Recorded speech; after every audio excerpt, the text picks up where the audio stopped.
What's up, people? Jay here, and PWF Empire is alive with our WWE WrestleMania 32 post-show review. Man, what a night it has been, and I guess I have to introduce this guy to you right now. This is who I like to call the Ric Flair of PWF Empire. You know how Ric Flair is the most winningest world champion of all time? This is a two-time PWTR host, but I guess it doesn't work in the same way that Ric Flair's world titles do, Don't want to get into all of that, but that's Justin.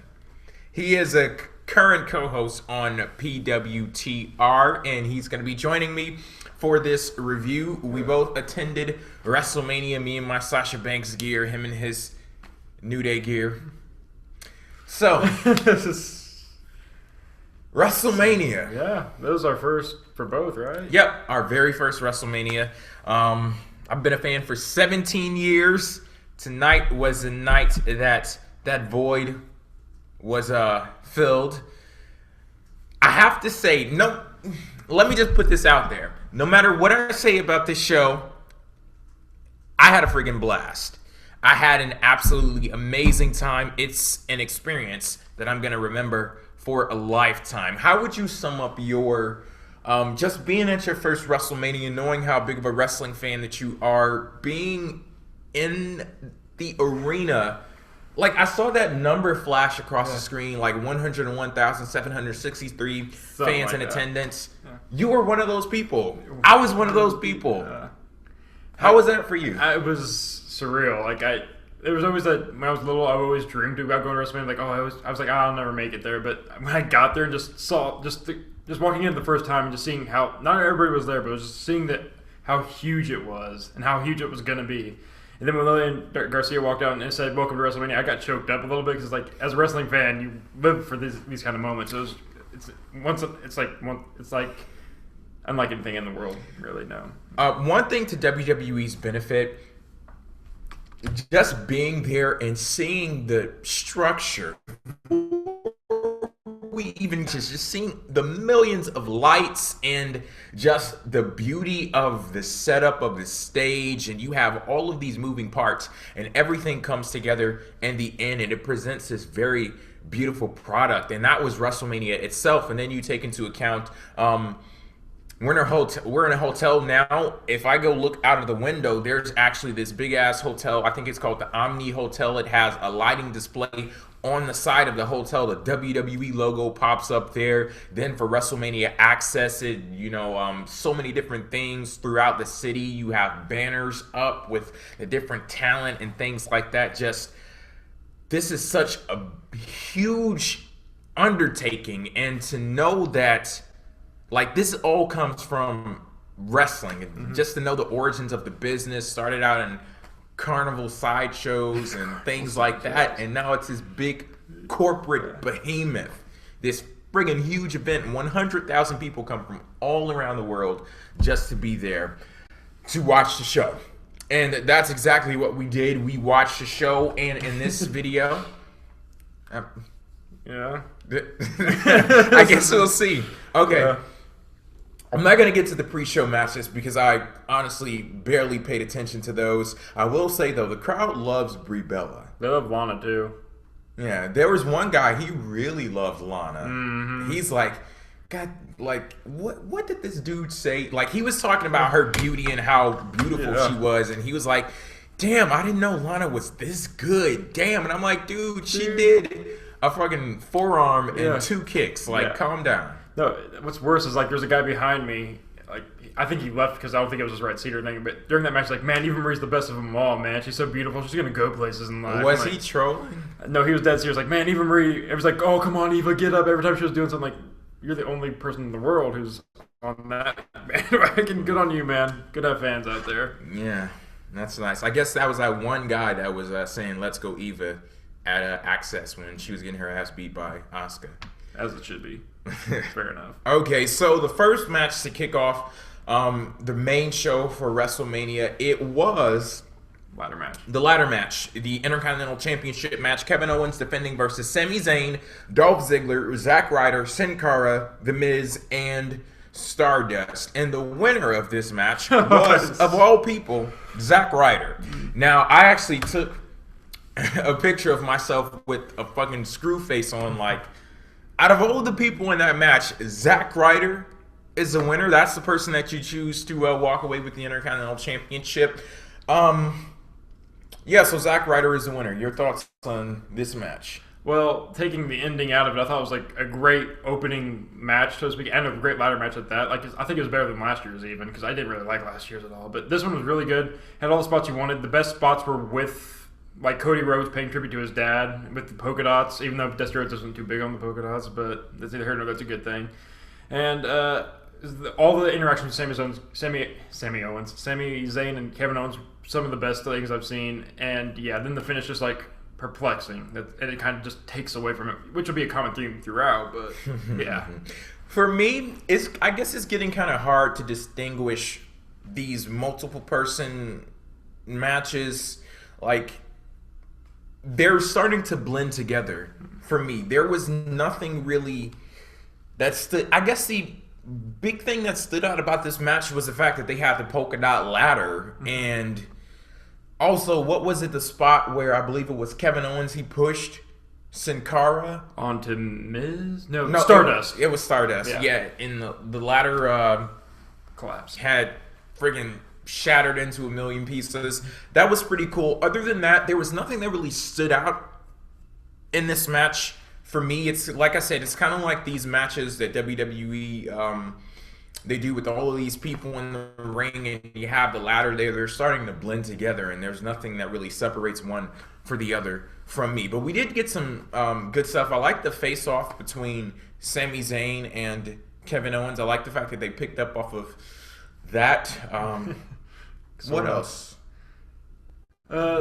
Like, they all had like spots. I can't tell you for the life of me what they were, but like, I remember Zack Ryder having a good spot. I think Sin Cara had a really good one too, like diving. Wait, didn't he like do a weird, I can't remember, but I remember Sami Zayn's spot where he had the ladder and he dove through it.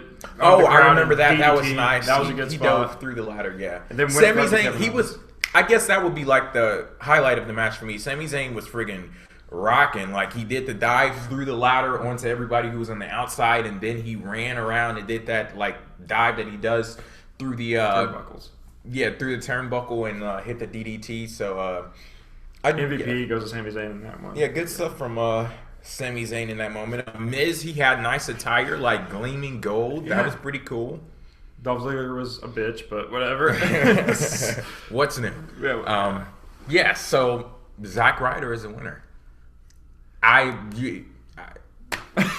could not have predicted that at all. Like, I thought that was one of the guys that was on the bottom of the damn barrel. Nor did I want to predict it either. Yeah, that's not something that you want to predict. But there was a guy that was like 2 seats down from me. Biggest Zack Ryder fan in the friggin' world. Good for him. Good he had a moment. Yeah, good for him. Yeah. Okay. What is the next match here? This was... AJ Jericho? Yeah, this was AJ Styles versus Chris Jericho, and the winner of this match was Chris Jericho. I believe AJ was going for the phenomenal forearm, and Chris Jericho plucked him out of midair, hit him with the code breaker, pinned him, and the match was over and done with at that point. What do I got to say about this? Like, I think it started off really strong, and like it carried on, but near the end it kind of just... for some reason, I lost interest like near the end of it because I'm like, it's going on too long, kind of a thing. And also, part of the reason that was taking me out of it is like I was annoyed by the people behind me going, "Y2J, Y2J." Just they were not having any of AJ Styles. They were burying his entire life. I'm like, you're the what? But whatever. I guess it's kind of interesting that you say it started out strong and it kind of like tanked down. Yeah, for me. For me, it was the opposite. Yeah. Like, I was watching the match and I was sitting there like, okay, I'm waiting for these guys to do something because they call AJ Styles the phenomenal one. Chris Jericho, we know that guy is so flamboyant and things like that. And you would imagine that with the personalities of those guys, or at least the persona that is attached to AJ Styles and the personality of Chris Jericho and how good they are in the ring, that being on the biggest stage possible in the world of WWE, that it'll automatically turn up. They'll show up and they'll show out. But I didn't get that feeling early on in the match. It wasn't until Chris Jericho had AJ Styles, and I believe it was his second Walls of Jericho, and then AJ Styles,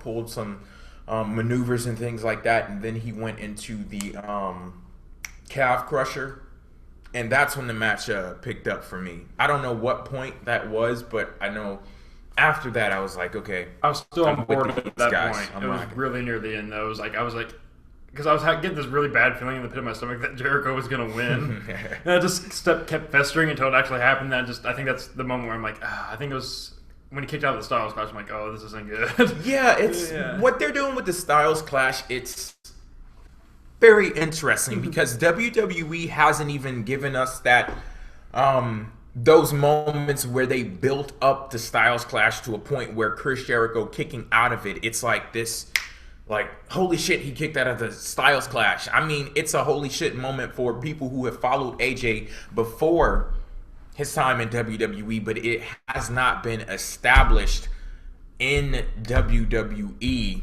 for that to be like an impactful moment or as impactful as it should be. So it's kind of interesting how they're handling the Styles Clash. So anything more to say on Jericho versus AJ? I do think the wrong guy went over at the end of the day because I think this kind of means the feud has to continue in a way, but I don't want to see any more of these two guys together. I would like to see AJ move on, Jericho maybe leave or do something else, but I don't want to see another match between the two. But having Jericho win, just have a heel win just over AJ, I don't know. I don't like it. This would have been easier to have AJ win and move on from that. And actually, during this match, they were setting up that big-ass cereal box, a box of Bootios. Distracting. Yeah, it kind of was, because I was, like, taking pictures of it and stuff like that. So maybe, I don't know, maybe that's why I wasn't. Nah, I'm not even going to lie. Like, I lost interest a little bit in that match before that point. But, yeah, they were setting up the box of Bootios on the stage during AJ versus Jericho. And then the New Day, they come out, the box gets tipped over, like cereal spills out of the damn box, and out comes the New Day in Saiyan gear, which was fucking awesome. I mean, you have New Day plus Dragon Ball Z. How could you go wrong? Plus a big box of cereal. I mean, yeah, and a big box of cereal. I tell you how it goes wrong. League of Nations. Yeah, there you go. That's how it goes wrong. The League of Nations. And I actually talked about this in the preview. Like, this wasn't some big revelation on my part. Shit, people saw it coming from miles away. The fact that the tag titles were not on the line, it gave you a sense that League of Nations were going to win. But I'm wondering to myself, why does WWE, why did they put themselves into a position where they had League of Nations? They wanted them to get a win over New Day, but I guess you're not confident enough in that team to have them become the tag team champions, because they say all of this shit. They, like Wade Barrett after the match was over, talking about there's no 3-man team that can stand up to us. Well, shit, there's a 3-man team right there, and they happen to have the titles. Yeah. Like, you can go around talking about how you're dominant and things like that, but I don't know, maybe I kind of wish that there was some kind of like physical representation of domination in tag teams. I don't know, like maybe something you could wear around and shit, something like that. Maybe not copper pennies, but a belt. Something like that. Something that you could wear around, and people could notice how dominant you are as a team. Yeah. No. But that was so weird. Like, you wanted them to get a win, but you don't want them to be tag team champions. I don't know. And then they immediately undercut them even further without even winning the belts by having another 3-man team come and whip their ass. And it's like, so there's like they wanted to do League of Nations, but like, it's like maybe not. And it's like, I wish she would just make a decision, kind of a thing. Do you want League of Nations to be a thing or New Day to be a thing? And if you want to go League of Nations, go all the way with it. Don't just have constantly undercut them, or just go pick a side, man. So yeah, we actually had the match. Anything to say about the match? That damn Big E, his forehead. Yeah. Every time I see him do that dive through the ropes, I get a friggin' panic attack. Yeah. And tonight, that was very tough. He actually did it on, I forget which. It was Rusev and Del Rio. Okay, out to Barrett. Because Barrett was in the middle of them. That was fucking scary. Yeah. It was. And I don't think he did anything else the rest of the match, if I remember correctly. Because it was mostly Xavier and Kofi. It was a very unmemorable match. like tomorrow I'll probably be like, oh yeah, that was a thing. Yeah. Yes, but followed it was more important and exciting, but... And so we have Wade Barrett after the match. He's talking about there's not a 3-man team in history that could stand up to us and do this and do that. And then we get Shawn Michaels, who comes out in ring gear. I was like, oh my god, he's going to wrestle again! Then we also get Mick Foley, who's had a pretty busy weekend. I saw him at a WWN show, this super show that they did, Mercury Rising, on Saturday night. He actually didn't go to the WWE Hall of Fame. He was there with Terry Funk and Sabu. But yeah, we got Shawn Michaels, Rick Foley.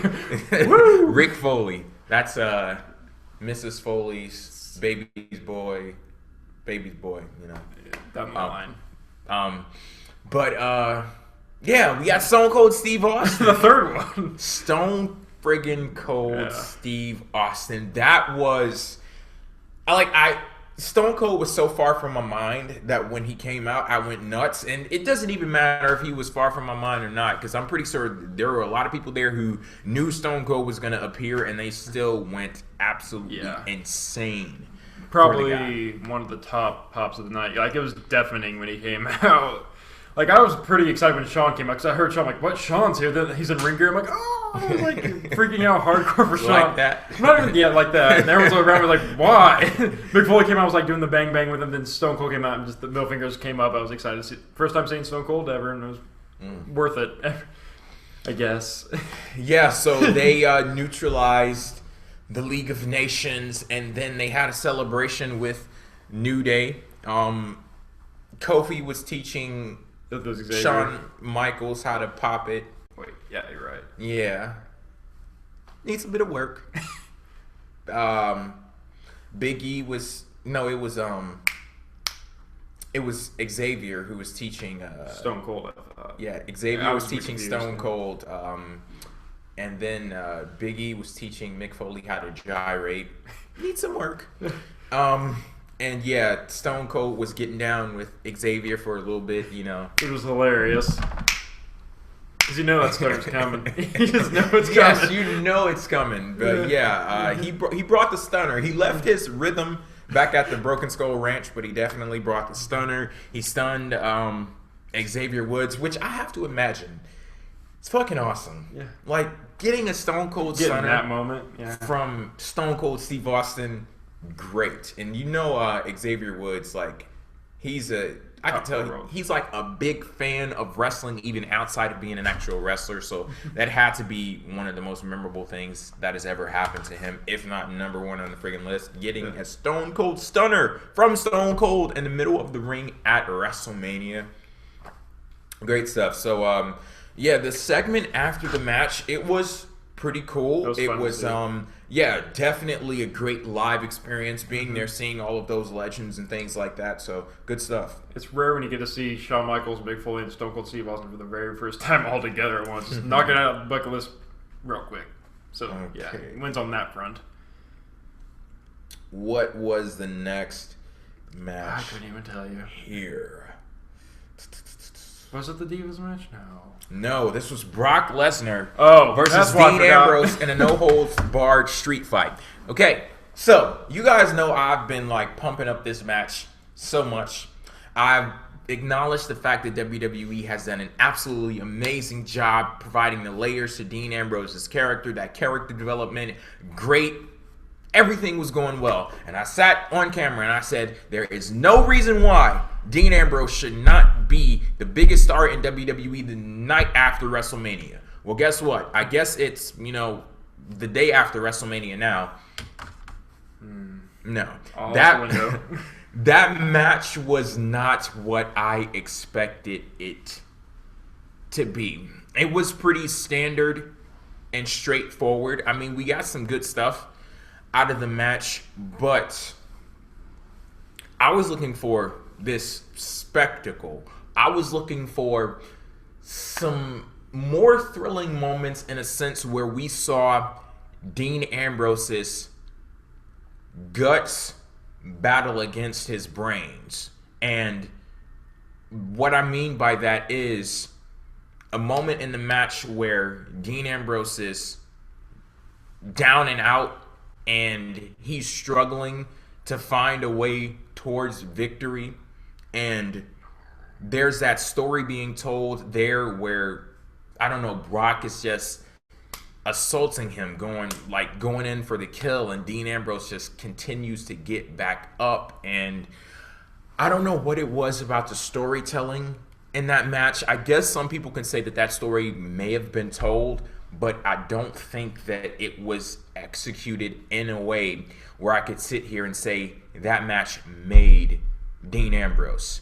And from every indication of the way in which the story was told leading into the match, that is what was supposed to happen. But I don't believe that it did.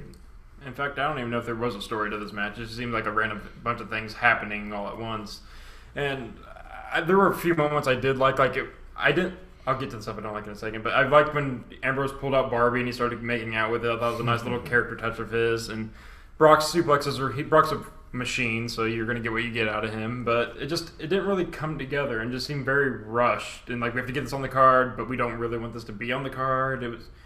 We're going to try, but not really. And I wasn't, I was kind of trying to get into it, but there was points I'm like, okay, we're doing this, we're doing that. It was very standard, as you said, which is probably the most apt way to say this. Yeah, and that's not a word that you would want to attach to a street fight, especially a fight involving somebody like Brock Lesnar and Dean Ambrose. When you put those two things together, the God of Violent Retribution and the Lunatic Fringe, these are things that they're called on WWE TV. This is not shit that I'm sitting here and making up. This is a part of their characters that we see on a week-to-week basis, and for it not to come together and, us to see that big clash and when fireworks are going off and things like that, it's kind of deflating. Yeah, that would be the perfect word for me to use to describe this. I expected so much out of this match, and not saying that the match was bad, and maybe it was. No, I'm not even going to sit here and say it was my fault for expecting too much. Shit, I was looking at the story that WWE was telling and hoping that they knew what to do when it came to creating a new star and things like that. And I'm not even sitting here saying that Dean Ambrose had to win. I just wanted to see some struggle out of Dean Ambrose. I wanted to see Dean Ambrose pulling himself up by the ropes and, just... Oh, you're making me vision a better match in my head. Something just popped in my head. All right. Something just popped in my head. I know why they did it now. And we'll get there. But anything more to say on Brock Lesnar or Dean Ambrose? I felt like it ended too soon. I feel like I was when he hit the F5 on the chair, Ambrose going to kick out. They're going to go into fifth gear now. It's going to be the going home spot. But no, it just ended there. It was very underwhelming. I wanted more, and it just felt like you could have done something to give the match the gravitas you promised us, but didn't keep, kind of thing. And I have no problem with Brock winning. I would have preferred Ambrose winning, but I just feel like it could have been done better. As far as we got a very good, B pay-per-view match. This doesn't feel like a big WrestleMania gonna go all out kind of a thing. It was what it was. You want a match that feels like WrestleMania? What? You got it right here. Yes, it's time. The triple threat match for the WWE Women's Championship. I had heard the rumors.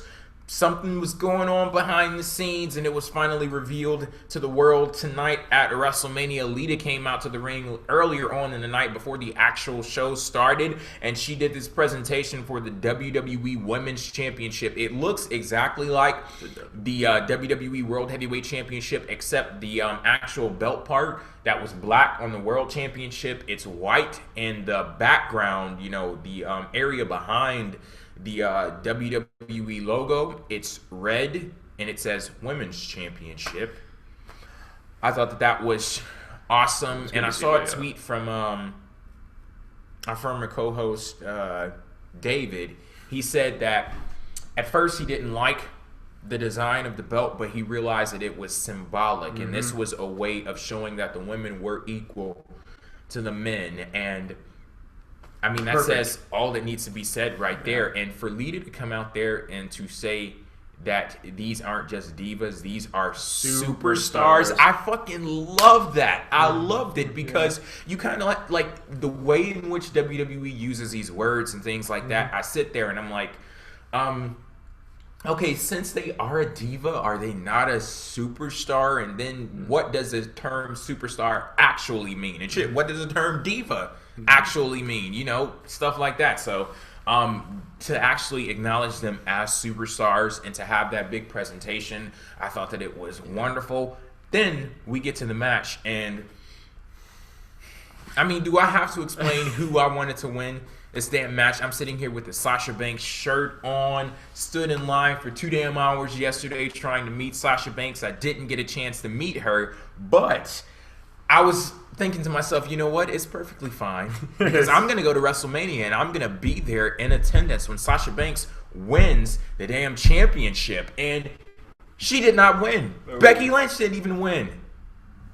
Charlotte won the new WWE Women's Championship, and I sat there and it was so weird. Like, I'm not going to sit here and say Charlotte's terrible and she shouldn't have won and things like that, but for me, I would think that you would want to, with the new championship, chart a new course. And I think that would have been a perfect time, a perfect opportunity to crown a new champion. And you take into account the fact that Sasha Banks, wildly popular. She's a face.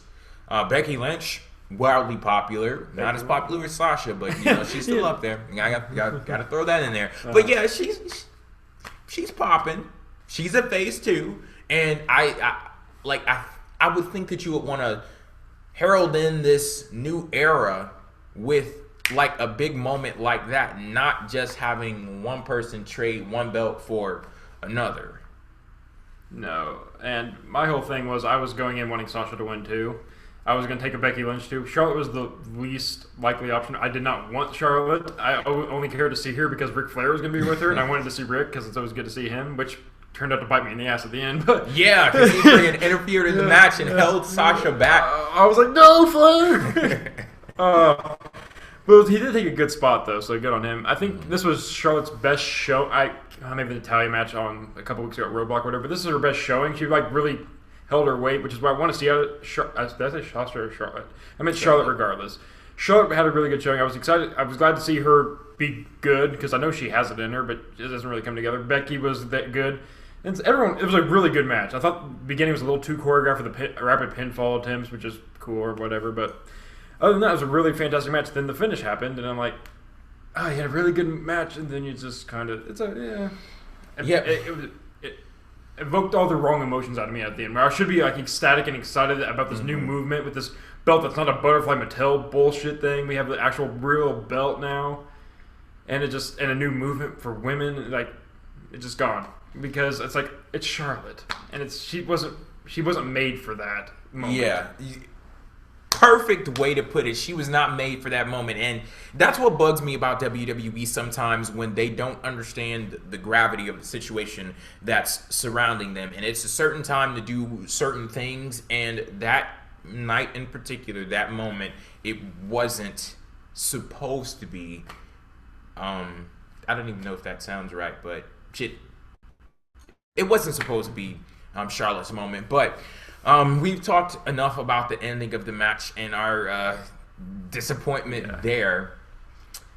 The match itself was fucking amazing.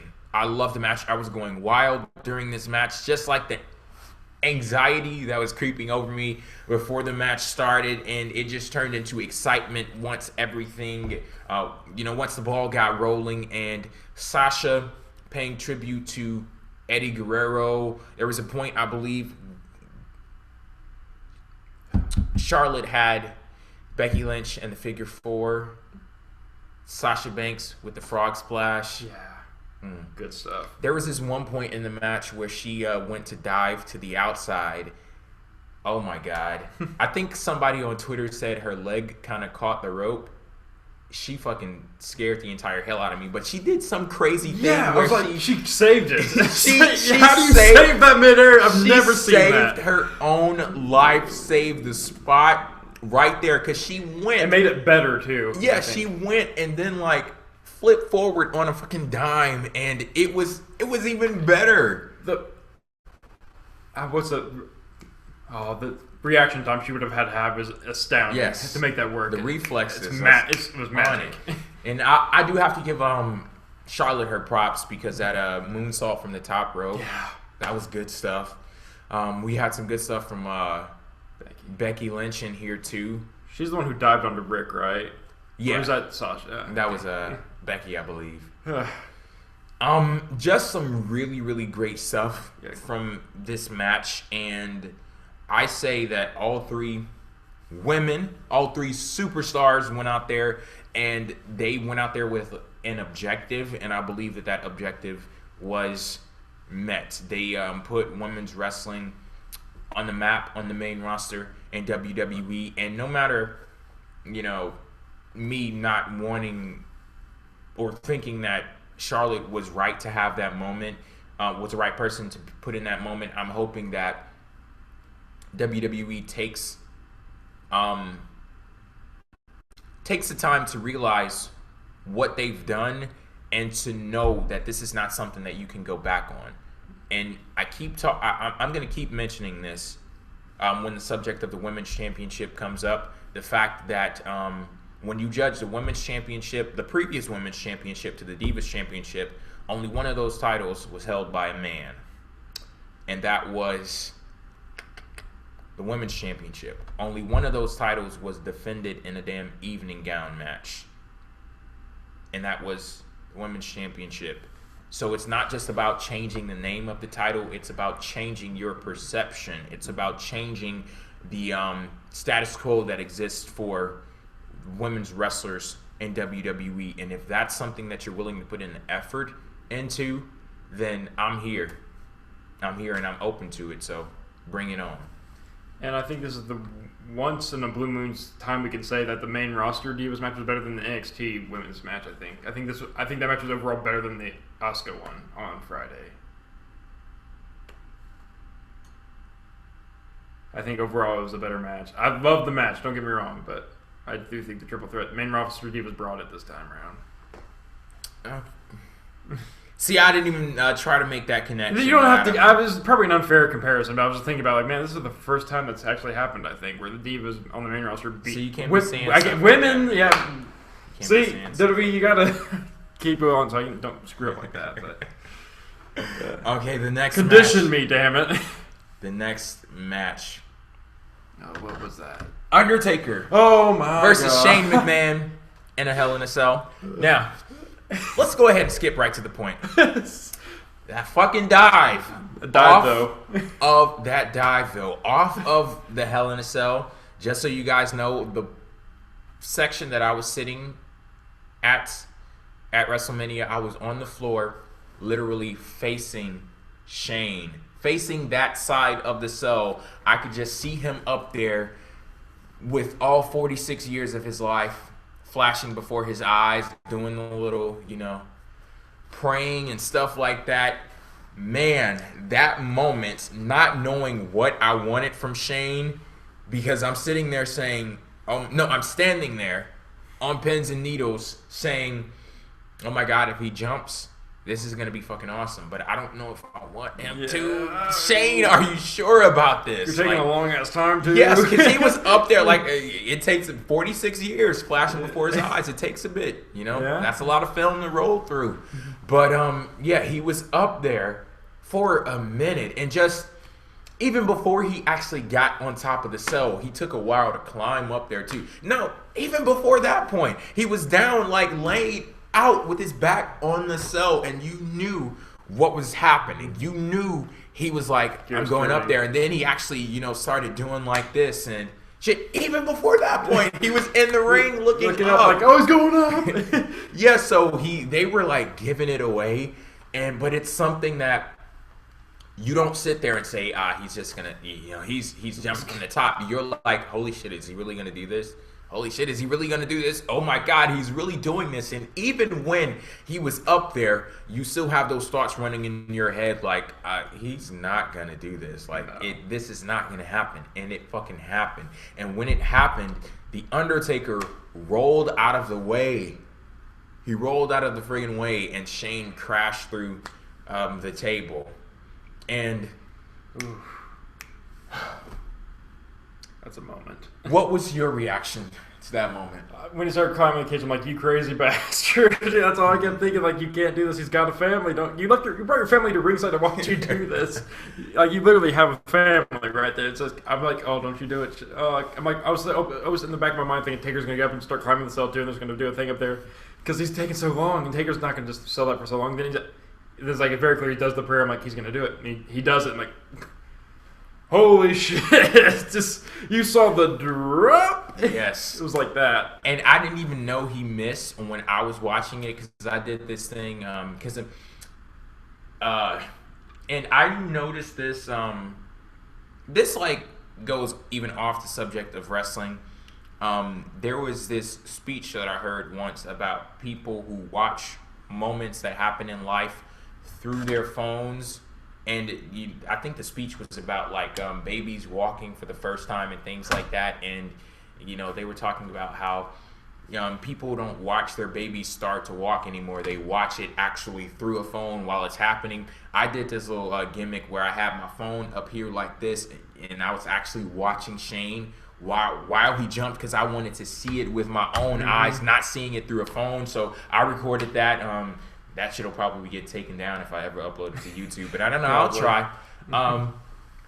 But yeah, I was actually watching the moment, and where I was sitting, his landing was blocked by the security barricade, and I did not know where he landed. I didn't know what he landed on. All I knew is people were going nuts, and I had to wait until the replay aired to see that Undertaker had rolled out of the way.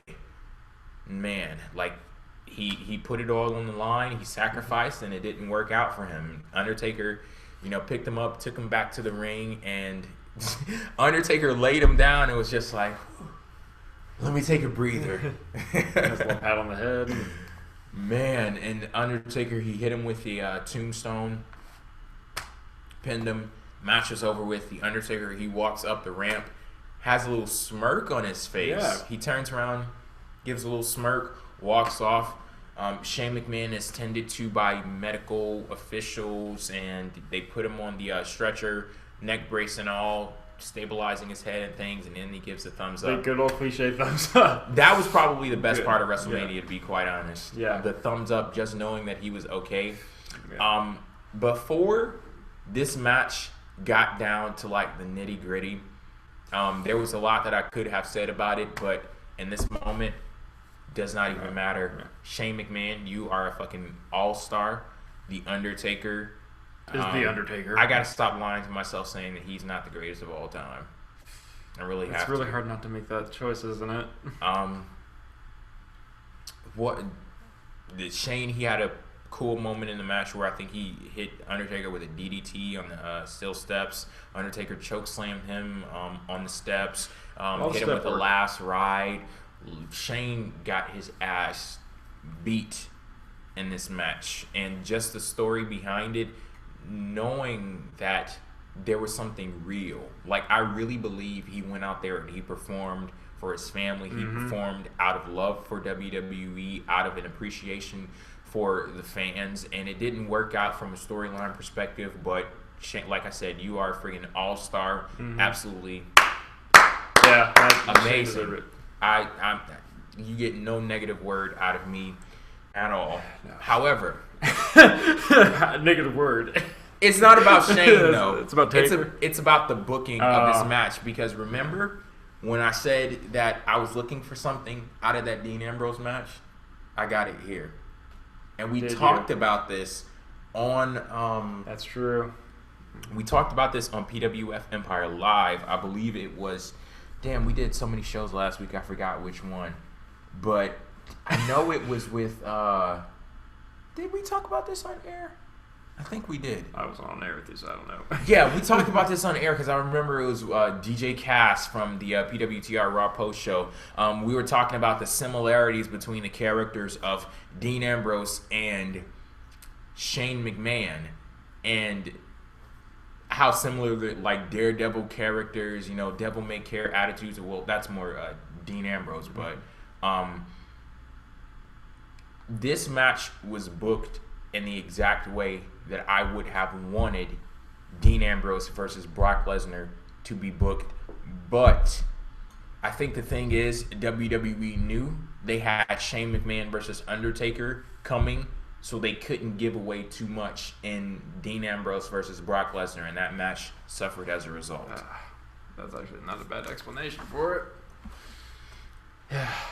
Yeah, I don't know. Like, let me know what you guys thought about that, though. I do want to make a quick note. Taker's entrance at WrestleMania, phenomenal. One of the most chilling experiences. That's everyone says that, so I just want to throw it out there, too. Yeah, I got a few gray hairs from it, though. But honestly, it could have lasted for a little longer. Like, everybody makes jokes about how long Undertaker's entrance is, but I sat there in awe every single second. Just dropped. Every single second. I could feel the heat from where I was. Yes, and like you could feel it from where you were. Could you feel from where you were? Yeah, I could feel it from where I could just imagine those poor guys. What it felt like, the people who were like really close to it. Man. Okay. Then we have Battle Royal. See, I guess this is one of those things where, with me being at the show live, I didn't like the way Baron Corbin was just thrown in there. But of course, I would have hoped that they would have tried to explain to the audience, throughout the match, who this guy was, because when WWE does these call-ups from NXT, they put way, way, way too much faith in the audience to know who these people are, and it doesn't work out that way. Like, I think that they get tricked by the fact that they have a certain kind of audience that buys tickets to their shows, and they get these loud cheers and things like that, but it's not really indicative of the WWE universe as a whole, because if you take into account the fact that 1 million people, more than that, have the WWE network, I'm quite sure not all of those people watch NXT, so whatever percentage of that, and then Monday Night Raw and WrestleMania, who knows how many millions of people watch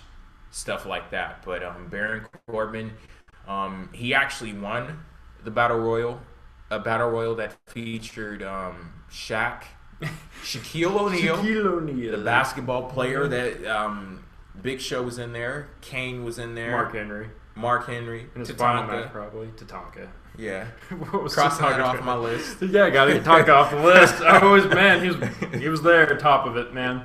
Yeah, we were talking after WrestleMania was over, and we were talking about Tatanka, and then I just jumped in I'm glad that I can finally cross this off my list. I was talking about WrestleMania as a whole, but it was immediately after we were talking about Tatanka.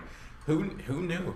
Yeah. Man, but shit, if it was on my list, if it was on one of the 101,763 people, Tatanka, there you go, boom. I saw Stone Cold struck afterwards too. We're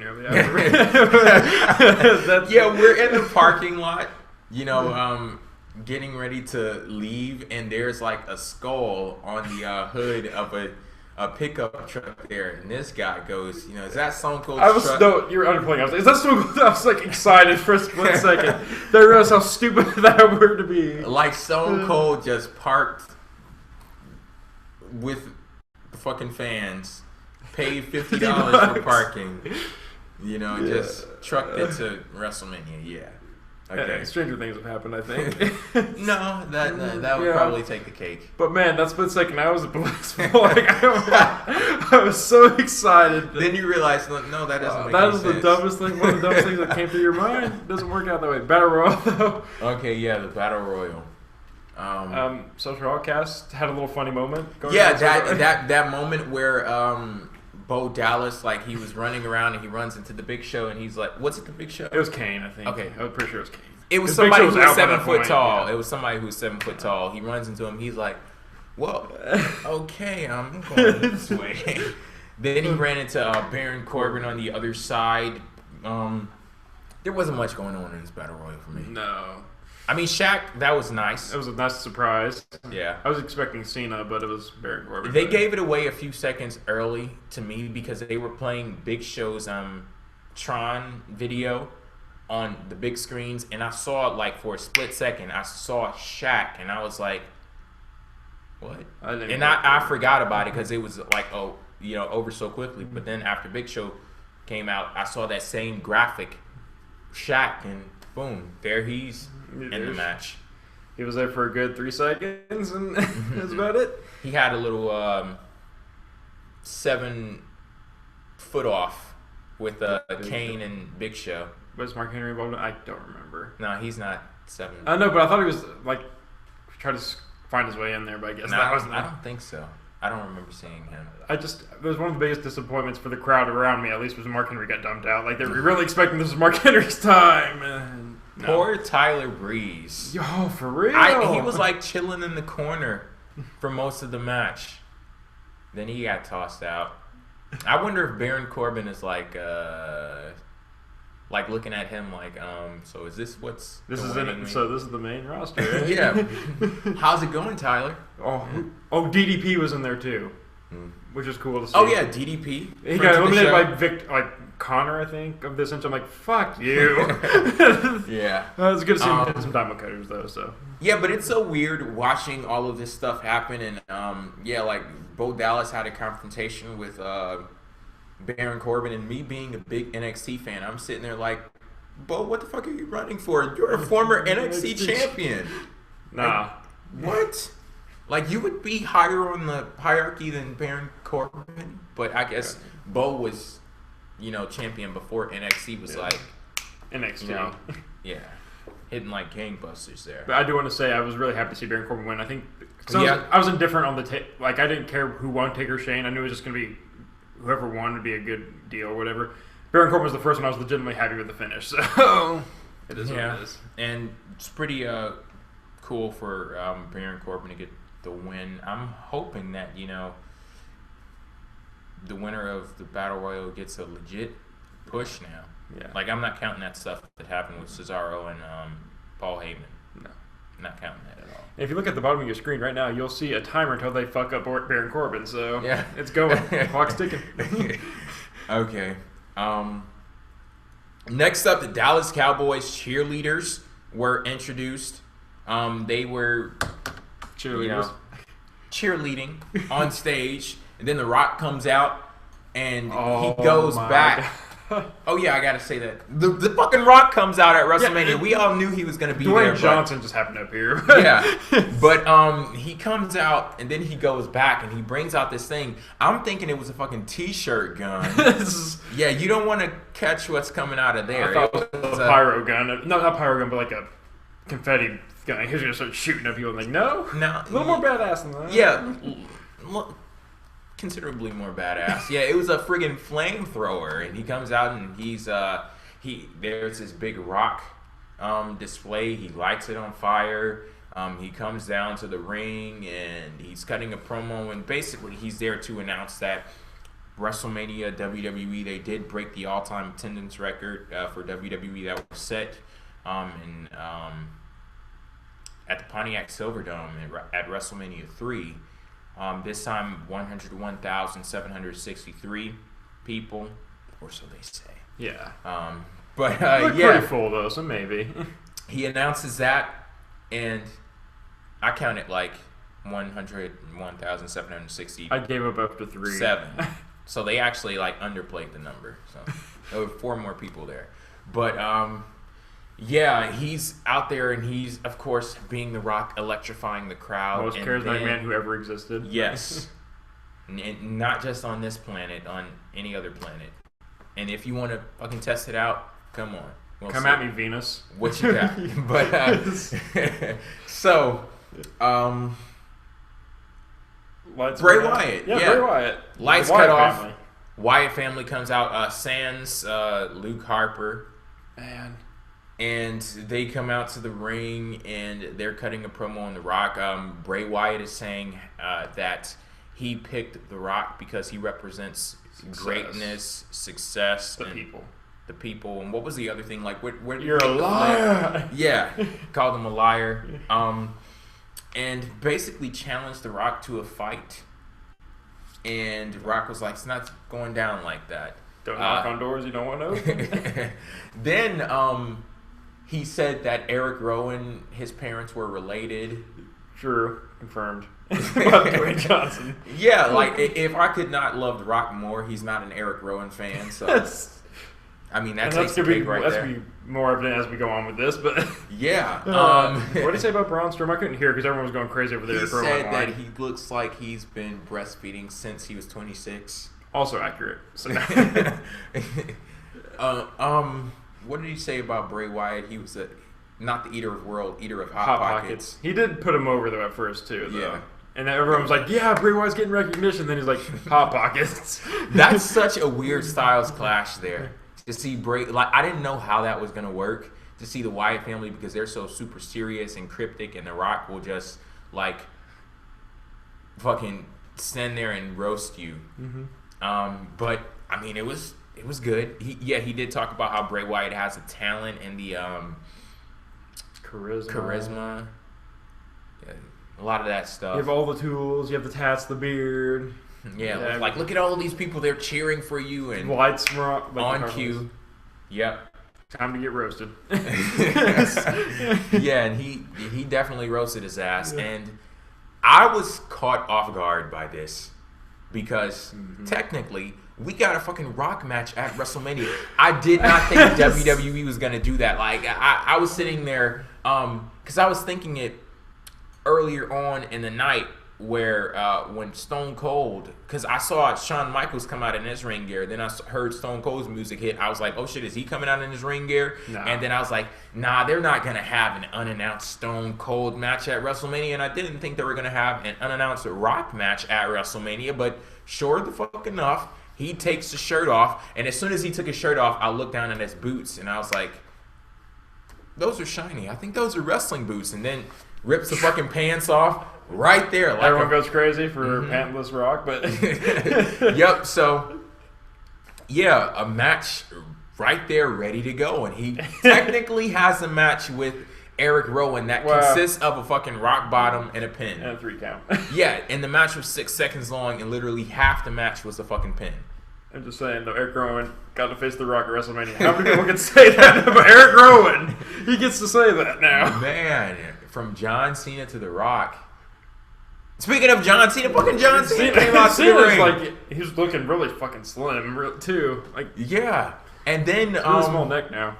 It's so funny because the crowd and fuck anybody who tells you otherwise, they went fucking nuts for John Cena. I can vouch. When that music hit, everybody jumped out of their fucking seats. I was one of them. And then a few seconds later, then they started. John Cena sucks. Like they have to remind themselves that, oh hey, I'm a mark. Oh shit, John Cena. Wait, I don't like that guy. Boo!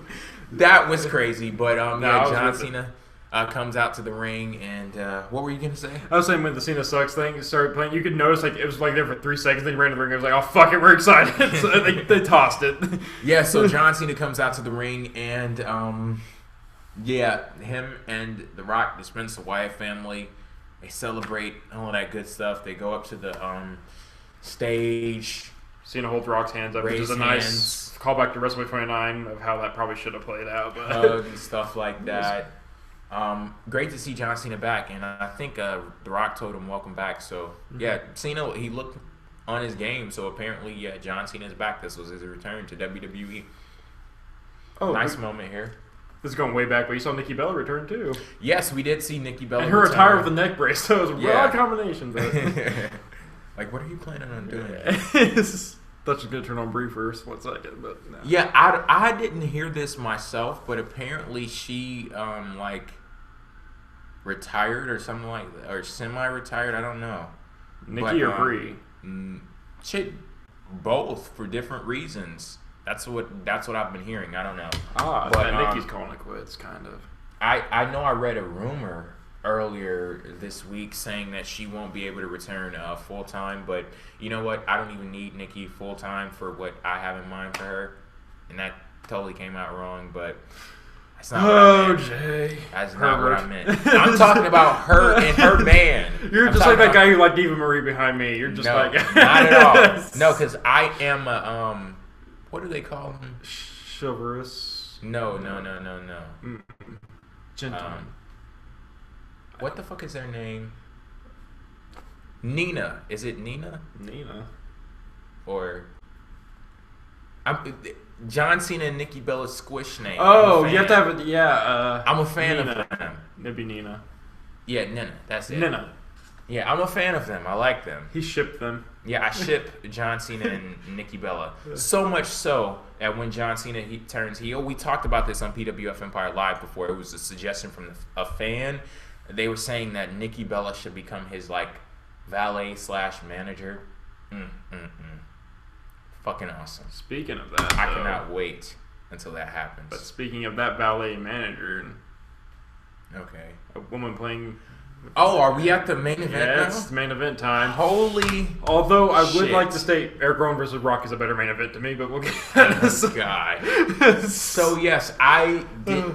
So I could already see while they were playing the video packages and Writings stuff. on the wall. Like stuff was they were bringing out stuff to the stage, and then they had this platform up there, and then all of a sudden once stuff gets rolling, Stephanie is on top of the platform, and she's like playing the hell out of a character.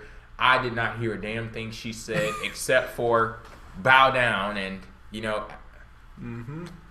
I respect the queen.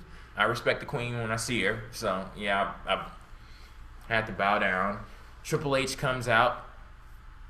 Overall, I fucking love his entrance. Stephanie playing a character and things like that. That was kind of cool. That's something that you don't really see in WWE. That's more of like a Lucha Underground thing there.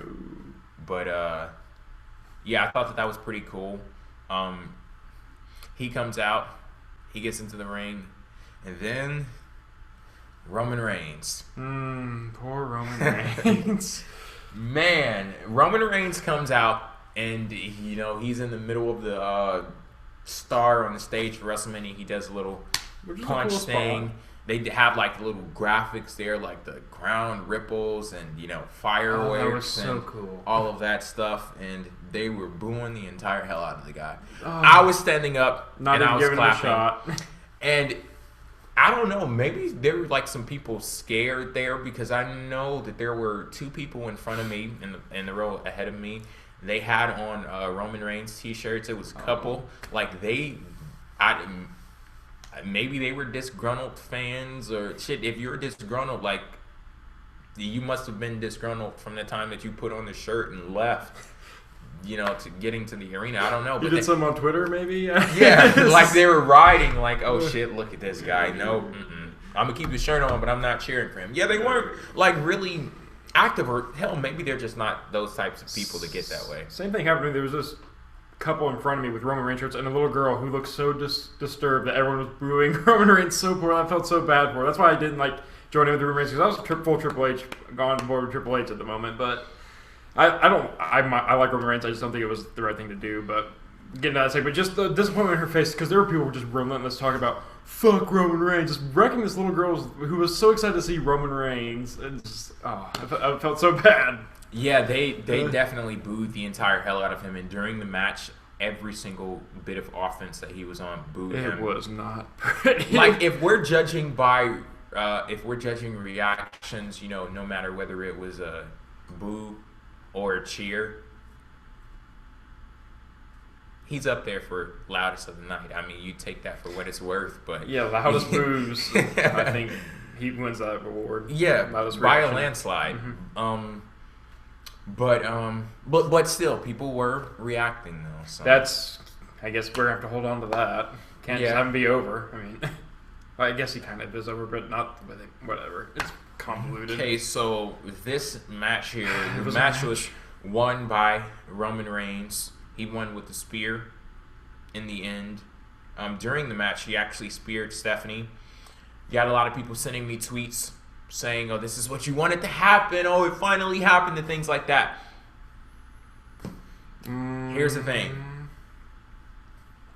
And I know people are going to be talking shit about me. Of course. Because it's like, you got what you wanted, and motherfucker, you're still complaining. It's not simply about getting what I wanted. It's the reason why I said I wanted to see Roman Reigns spear Stephanie, and this is not some bullshit that I'm just coming up with on the spot to like cover my own behind. The reason why I said it, and I actually said it on the show where I said I wanted him to spear Stephanie, is because I wanted the status quo to change. I wanted a shifting of the dynamic that existed between Roman Reigns and Triple H, because I knew the story that WWE was telling between those two, I wasn't getting any kind of reaction, or I wasn't having any kind of reaction to that story. And I wanted a shift in the way in which things existed for me to get a reaction out of that. So when we get into the match and we have Roman Reigns spear Stephanie, first of all, I wanted the shit to be on purpose. Mm-hmm.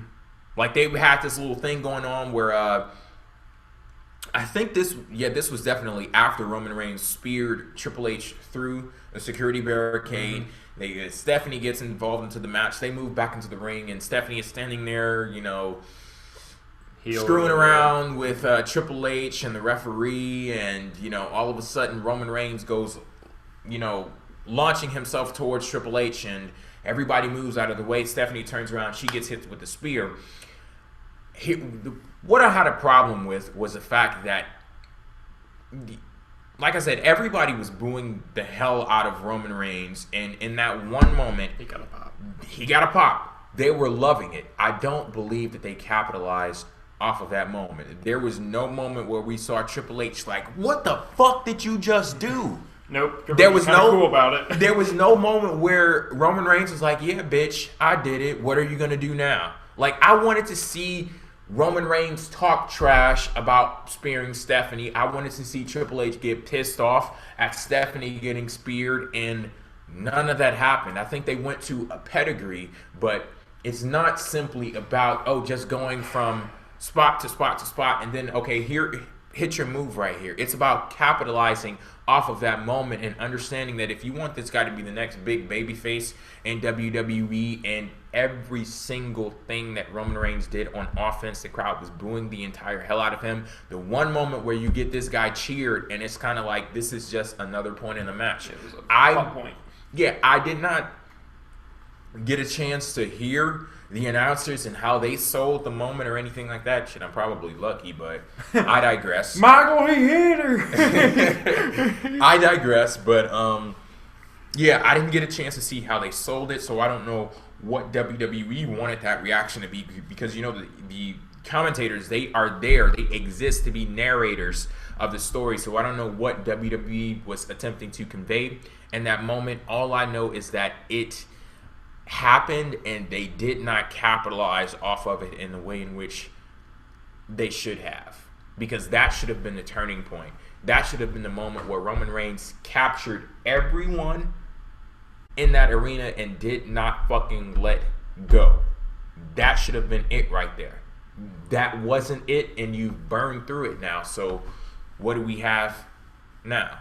Like, you can compare and contrast this to the Orton feud in 09 where he DDT'd Steph or whatever. What if he did that by accident and Triple H just looked at him like, like, it doesn't have the same effect. It's kind of how it played out here. Like, that was a big moment. Like, oh shit, he went and kissed Stephanie. Like, he did everything you said Roman should have done. Followed up to it. Yeah, that's what everyone's like. Oh my gosh, Orton is here. He is what we want as a heel or whatever that during the moment or whatever. They didn't do that for Roman Reigns. It was like, it was a spear. It was an accident. Don't worry. He doesn't hit women. He's not a domestic violence. He's not an advocate of that. Don't you worry about that. But like, I wasn't gonna make that assumption if he were to spear her. He just got pissed off. I mean, he's actually, how many times has she slapped him? He blocked it one time. He's aware of it now, but yeah. This is 2016. Hillary Clinton is running for president. We're going there. Shit, women's championship. It looks like the world championship. Equality. A spear, it ain't gonna hurt her that bad, I don't think. But yeah, just the match overall though was just very dull. Didn't really feel like it kicked on at any point. It just kind of happened. It's odd that I brought up the Randy Orton thing because it felt very much like that, where they're like, this is gonna be a big moment, it just deflates the whole situation. Because I thought the show had bad. I think we should go in the overall point of that, but had overall. It was a good event, but had just very dumb decision making in it.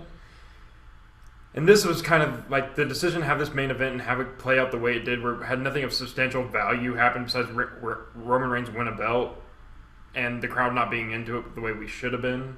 What was weird though is that the crowd did like jump to their feet and cheer after he won. It's so odd because they do the same thing with Cena when Cena would like to beat The Rock at WrestleMania 29. There's a big pop. There's like, oh wait, we hate Cena. Like I said, there's a click where you're like, oh, it's exciting that we saw a title change, but we don't like the guy, or we're pretending like we don't like the guy because the guy next to me doesn't like the guy. Yeah. Like I didn't really. I was like, okay, Reigns won. I just didn't care about the match. Is the thing. Like I like Triple H. I wanted him to win to see what that could lead to, kind of, because I think there's more doors opening if Triple H were to win. I think. Yeah. But yeah, that's what I was saying. Reigns won. I'm like, okay, he had his moment. He was cool. He brought his daughter up to the ramp with him. It was all cool stuff. But there was this negative reaction, like the guy walking down from me is like, man, they can't play his music forever. Boo! I can't wait till tomorrow night. They're gonna boo his ass out of the building. Like, dude, it's... and that's the type of shit that I don't understand. I can't wait until tomorrow night. They're gonna boo him out of the building. What the fuck can 20,000 people do that 100,000 people couldn't? Seriously, like they booed him. This is a thing that I don't understand. People act. There have been people waiting with bated breath for Roman Reigns to get booed at WrestleMania. It happened. It was pretty bad, but he's still alive. He's champion now. He's still alive. Like, and man, you guys don't know how exhausting it is sometimes with this like whole fucking crowd thing, because it's like we have to worry about all of that going on and have the conversations about that. But to me, the biggest thing is the character of Roman Reigns. Because like I said, if I'm entertained, fuck what everybody else is talking about. Like, that's what I'm looking for. And as far as this match is concerned, it was a solid match for me. I wish I was into it more. There was some nice stuff that I saw from both guys, and it was cool in moments, but it was just so weird for that to be in the main event. Like, me knowing the type of style that Triple H works, he's not one of those guys who subscribes to this new age style of chasing this is awesome chants and things like that. Like, he actually works a slower paced match, so you take that into account. Take into account where Roman Reigns is, his current standing in WWE. They had a lot going against them in this match. I cannot say that I am dissatisfied, but I can't say that I'm jumping for joy based off of what I saw. Can't say that at all. Overall thoughts on WrestleMania? It's one of those weird situations where I got to live out a dream and go to WrestleMania for once. And it was like the greatest feeling just being there. But if I were just for a critical eye look through the show, it's not great. I don't even think it's... I don't think it's better than 31. I don't think it's better than 30. I think it's better than WrestleMania 29. But is that saying much? Not really. But the moments I did like were really fucking great. And the moments that were really dumb and stupid were really dumb and stupid. So I would give this... I don't know where I would rank this WrestleMania. It's just like... It's going to be full of matches that I'm not going to remember like a year from now. Like, oh yeah, Dean Ambrose did face Brock Lesnar. It's like, oh, the New Day fought the League of Nations. That's weird. It's just not exactly memorable. It would be memorable if I was not there, I think. If I were to watch this on paper, oh, it was a thing I sat through, cool. But being there, if I'm going to remember, I saw Stone Cold Steve Austin. I saw Triple H have that great entrance with Stephanie and all these great things. Rock with a flamethrower. But yeah, it's just, I think that's where I'm just full of good little moments, but doesn't make a great cohesive whole at the end of the day. This event felt very weird for me because watching some of the matches on the show, I wasn't really feeling the show. And we were talking about this after it was over. And I know that I've heard this tons of times. I talked to Lucas about that. Lucas from the PWTR Raw Post show. I talked to him about his experience at Raw this past Monday, and he kept mentioning how, you know, oh, like I'm sure you guys like enjoyed it at home, but it was like so amazing, and it was this much more amazing in the arena. And I hear that all of the time. People saying that watching an event in an arena is much better than watching it at home. And I was sitting there like, is this the very first time in history where watching an event in an arena is worse than watching it at home? Because there was a weird feeling that was creeping over me that didn't want to believe that this show was not awesome, that it wasn't amazing. And now that I'm looking back on all of the things that I experienced at this show, it wasn't at all. But that doesn't take away from the experience for me, because like Justin was talking about, this is my very first WrestleMania, and I mentioned this on the preview that we did for WrestleMania. I'm in a very weird situation where I do stuff like this, and PWF Empire Live, and actually being at WrestleMania and all of the things that I've done this weekend, where the quality of the product does not determine my level of excitement and entertainment. The quality of the product does not determine my level of excitement and entertaining. As crazy as it sounds, it is what it is. And this WrestleMania for me, some great moments, but looking at it, the matches and judging them from a critical perspective, no, not at all. I will give the women props. That was my favorite match of the night and the best match of the night for me. And I wish that I could say that and it be true on a better show. Like, it's weird because, like, as much as I like Becky Lynch, Sasha Banks, and Charlotte, saying that this was the best match of the show, it does not give me some warm, fuzzy feeling on the inside. Because you want to give it to the best show possible, to be able to say that on like a show that was just a knockout from top to bottom. That would be a great like standout thing to say. Like, you could say it like NXT TakeOver Brooklyn, say Bailey versus Sasha.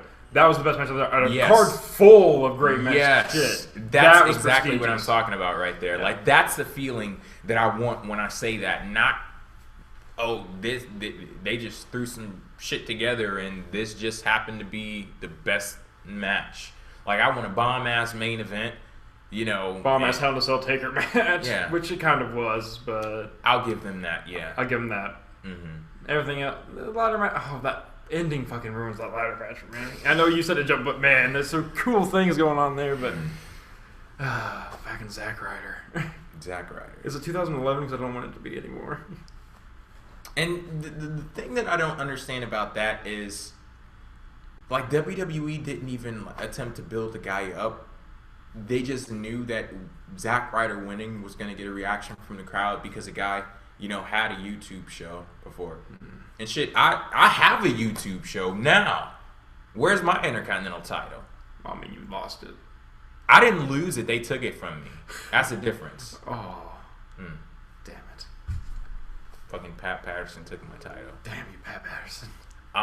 But yeah, guys, that's it for our WrestleMania post-show review. I'm tired right now. I'm very tired.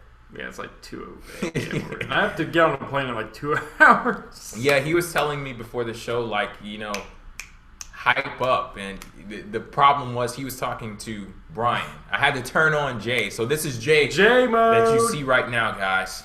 Now, I'm going to go back to Brian. I'd like to thank you guys for tuning in. We are signing off. Peace out.